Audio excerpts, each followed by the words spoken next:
Hello. Hey. All right. So I may look away, I may look up, I may look all the way around, and may look everywhere except in this camera. But here I am. Welcome to my channel. Welcome to Loveland. You can call me LAR'RIS, and I'm really glad that you're here. Today, I want to talk about sweetheart protection. This channel is called Loveland because what I'm doing over here is trying to build a community for lovers and sweethearts. And one of the things that we need as lovers and sweethearts is protection. So here's one thing you can do if you identify as a lover or a sweetheart, or both. A loving person, a kind-hearted person, a genuine person, a sincere person, a person who tries to move through life not to hurt people intentionally. We all make mistakes. We do things we shouldn't do. We are human. No AI over here. I mean, ain't nothing. Okay. See, I was about to go off, but I'm not going to do that. I would talk about, or maybe I won't talk about artificial intelligence in another video, but let me just say AI in and of itself is not bad. Like many things, it's what we do with it. And also, as a society, are we prepared for the integration of it, for the implementation of it? In the world, in data centers, in our work, are we prepared for it? I digress. Back to the message. Love. Okay, so as a loving person, as a kind-hearted person, as a person who is predisposed to love. I know there are a lot of arguments out there about like people being inherently good or evil. I'm not here to dispel those things. I'm not even here right now to discuss those things. What I'm doing right now is identifying who we are.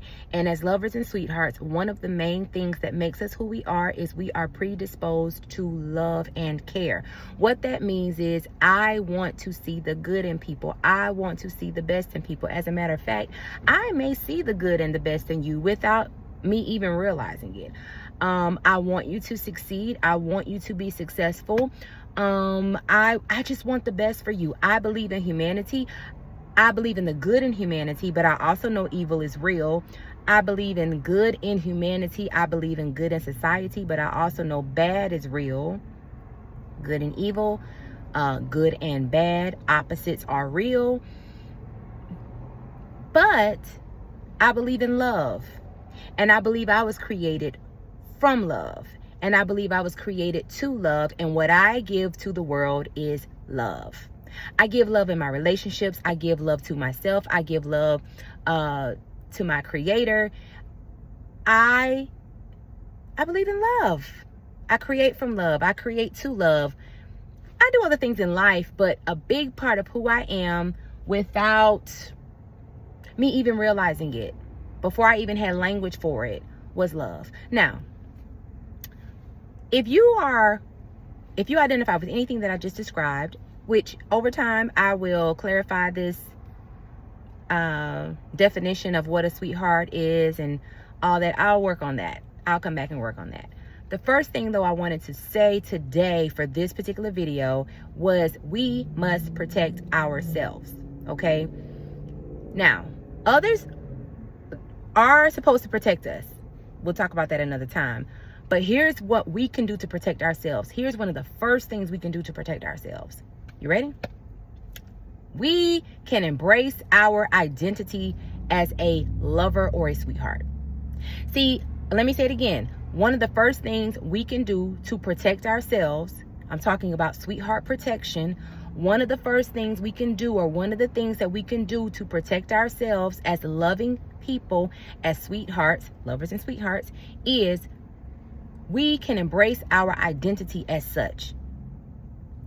When you embrace being loving and kind-hearted as a part of your God design, like as a part of the way that God made you, what it does for you is it helps you accept yourself.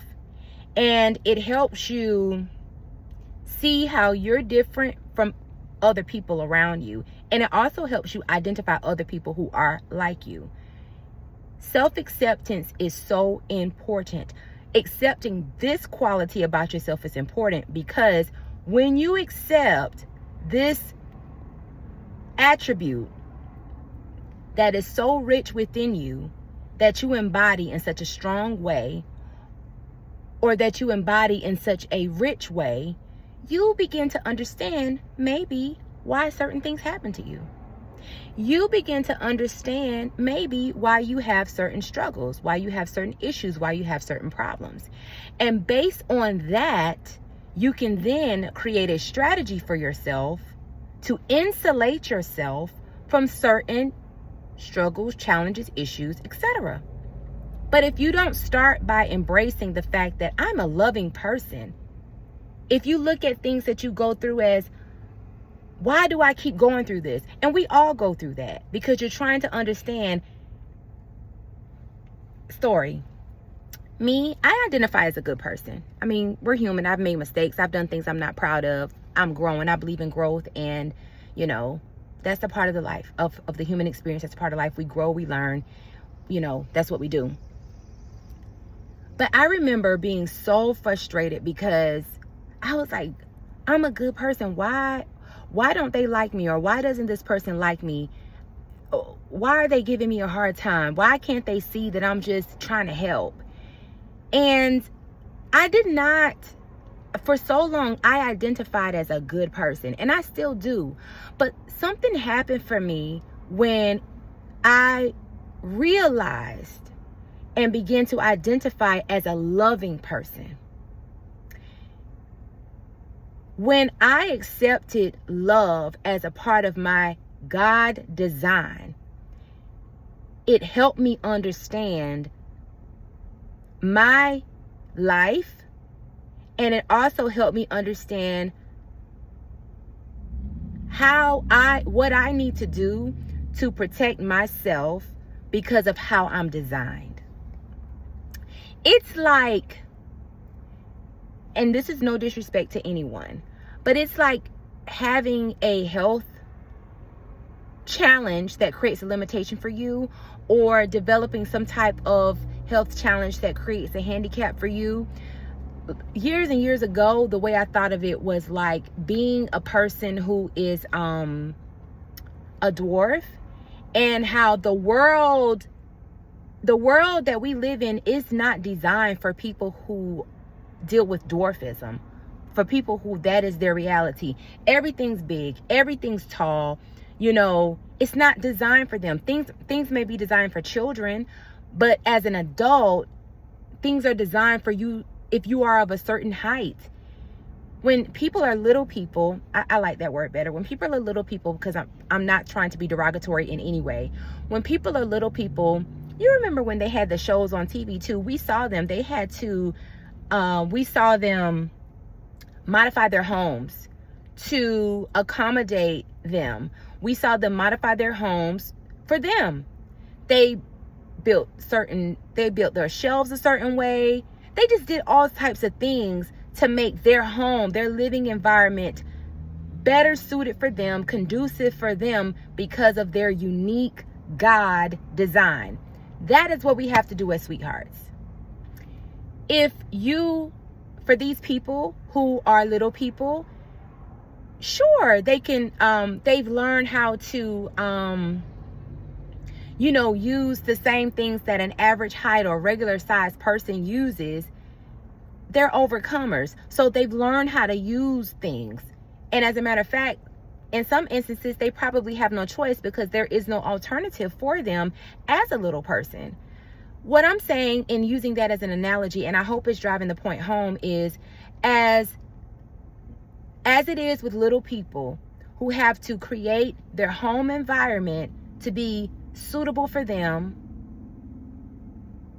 we have to do the same thing as lovers and sweethearts. We have to create a home environment for us that is suitable for us, because we live in a world where kindness is not always rewarded. As a matter of fact, it's not. It's often abused. You know, we live in a world where if a person thinks, if they identify you as loving or sweetheart or a sweetheart, they may see you as a target to manipulate you, abuse you, control you, walk over you, whatever they think they can get out of the situation with you, because being loving and being a kind-hearted individual, a sweetheart, the terms I'm using, being a lover or a sweetheart, in many cases, it is not looked at as a strength. It is looked at as a weakness, and it is also looked at as a way for a person to try to levy an advantage over you, to abuse you, to try to take advantage of you in some sort of way. So the first thing, going back to the original purpose of this video, which was me talking about sweetheart protection, is identifying, accepting your identification as a lover or a sweetheart.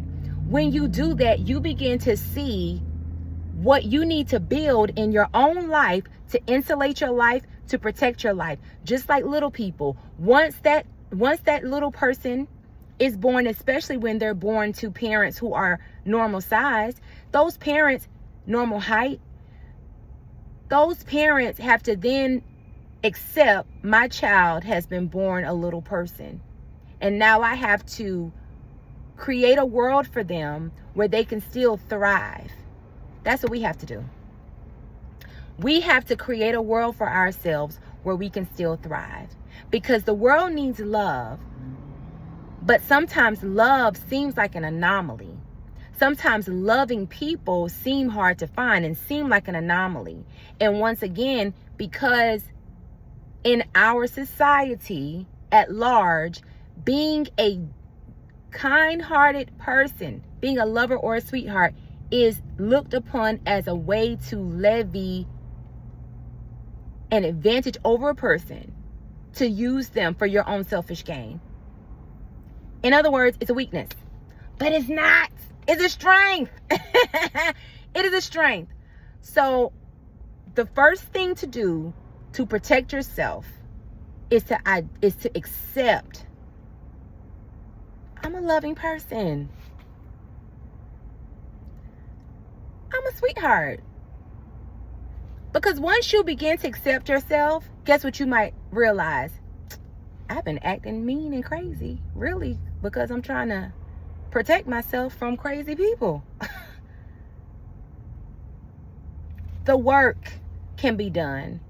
And the truth about who you are doesn't have to be broadcasted to anybody. This is something that you can do privately with yourself, privately in community, privately with a therapist, privately with a coach, privately with someone you trust, privately. You can just work on this yourself, but embracing your unique God design is one of the first steps I want to offer to us for sweetheart protection. And I'll be back with some more. Talk to me in the comments. Let me know what you think about what I'm saying, and we'll go from there. Stay sweet. Stay loving. I'll see you again when I see you. Later.